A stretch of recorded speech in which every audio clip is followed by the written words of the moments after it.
Η αρχαιολογία του υφάσματος είναι ο επιστημονικός τομέας της αρχαιολογίας που ασχολείται με τη μελέτη κάθε τύπου ευρήματος που σχετίζεται με την αρχαία κλωστοϊφαντουργία, δηλαδή την κατασκευή των υφασμάτων και τη χρήση τους.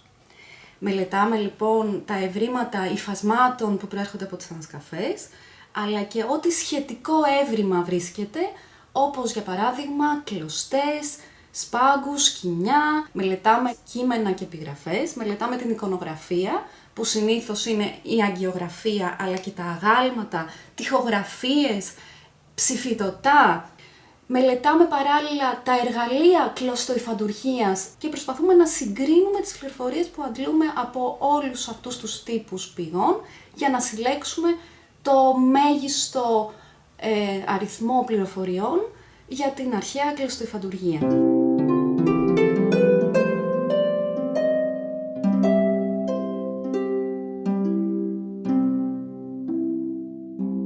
Οι χρήσεις των υφασμάτων ήταν πάρα πολλές και ποικίλες.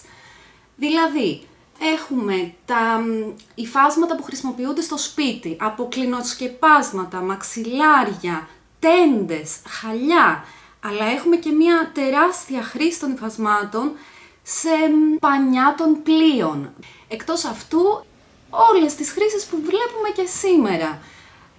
Η αλήθεια είναι ότι στον ελλαδικό χώρο το κλίμα δεν ευνοεί την διατήρηση των οργανικών καταλήπων, δηλαδή και των υφασμάτων. Όμως διατηρείται ένα πάρα πολύ μεγάλο σύνολο ευρημάτων πάνω σε μεταλλικά αντικείμενα που έχουν την ιδιότητα να διαβρώνονται και να οξυδώνονται πάρα πολύ γρήγορα και πάνω στα οποία έρχονται να κολλήσουν τα μικρά ευρήματα των υφασμάτων που διατηρούνται ως επιτοπλίστων σε ορυκτοποιημένη μορφή, δηλαδή σαν πέτρα.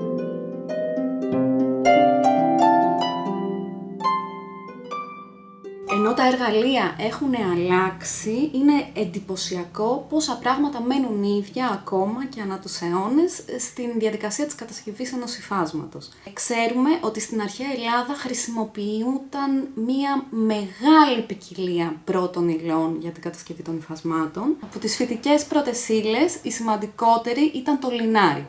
Ανάλογα με το είδος και τα χαρακτηριστικά του υφάσματος που θέλανε να φτιάξουν, το λινάρι συλλεγόταν σε διαφορετική φάση της ορίμανσής του, κόβοντας το φυτό στην πράσινη του φάση ακόμα πριν οριμάσει, είχαν τη δυνατότητα να κατασκευάσουν πάρα πολύ λεπτές κλωστές και να φτιάξουν αυτά τα αραχνοήφαντα υφάσματα που βλέπουμε και στην εικονογραφία, που αφήνουν να διαφαίνεται το σώμα και είναι λοιπόν διαφανή. Εκτός από τις φυτικές πρώτες ύλες όμως, έχουμε φυσικά τις ζωικές με πρώτο και κυρίαρχο το μαλλί προβάτου, βρίσκουμε όμως και κατσίκας μαλλί, οπότε ξέρουμε ότι μπορούσαν να συνδυάζουν υλικά. Υπήρχαν όμως και μεταλλικές πρώτες ύλες.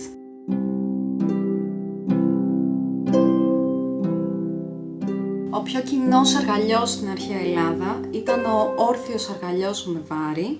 Τα υφαντικά βάρη ήταν μικρά βάρη πύληνα ή πέτρινα, τα οποία δένονταν στις κάθετες κλωστές στο τιμόνι για να τα κρατάνε τεντωμένα.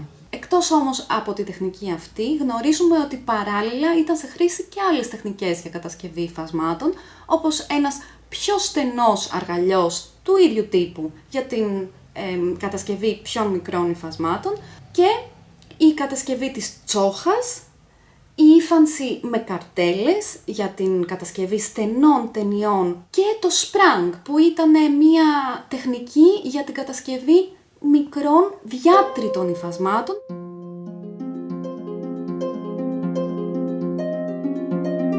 Μία από τις πιο απλές τεχνικές διακόσμησης των υφασμάτων ήταν το χρώμα. Αλλά έχουμε βρει και υφάσματα με χρώμα και δει με πορφύρα που ήταν η πιο γνωστή και ακριβή βαφή της αρχαιότητας. Και έκανε ένα φάσμα χρωμάτων από το κόκκινο, ροζ κόκκινο, ιώδες και μέχρι το μπλε. Ξέρουμε ότι υπήρχε μια μεγάλη ποικιλία χρωστικών ουσιών σε χρήση.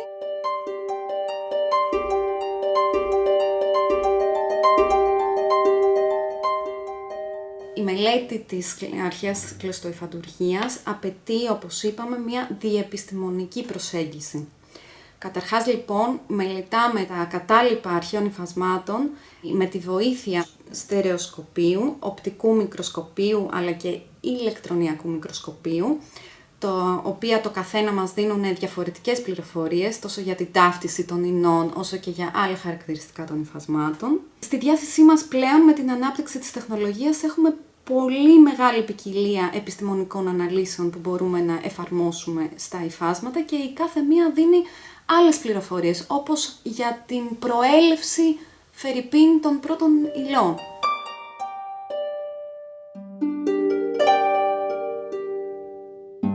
Το Artex ασχολείται με την μελέτη και με την ανάδειξη του τομέα της αρχαιολογίας του υφάσματος στην Ελλάδα. Δηλαδή, μελετάει κατάλοιπα υφασμάτων και εργαλείων κλωστοϊφαντουργίας που βρίσκονται σε ανασκαφές. Παράλληλα, οι αρχαιολόγοι και οι συντηρητές του Artex προσφέρουν συμβουλές για το τι πρέπει να κάνει κανείς στην περίπτωση ανακάλυψης κάποιου υφάσματος στην ανασκαφή. Αποτελέσματα των μελετών της ερευνητικής ομάδας του Artex δημοσιεύονται στην επιστημονική έκδοση του κέντρου την Αράχνη. Συμμετέχει σε διεθνή συνέδρια για το αρχαιολογικό ύφασμα και παράλληλα οργανώνει εκδηλώσεις και συνέδρια. Μεταξύ των ενδιαφερόντων του Artex είναι φυσικά και η πειραματική αρχαιολογία, μέσω της προσπάθειας ανακατασκευής τόσο εργαλείων όσο και υφαντικών καταλήπων.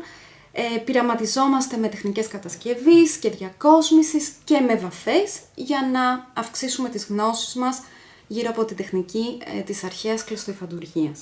Το Artex απευθύνεται τόσο στους επαγγελματίες του χώρου της αρχαιολογίας και της συντήρησης, όσο και στον απλό κόσμο που θέλει να μάθει περισσότερα για την καθημερινή ζωή στην αρχαιότητα.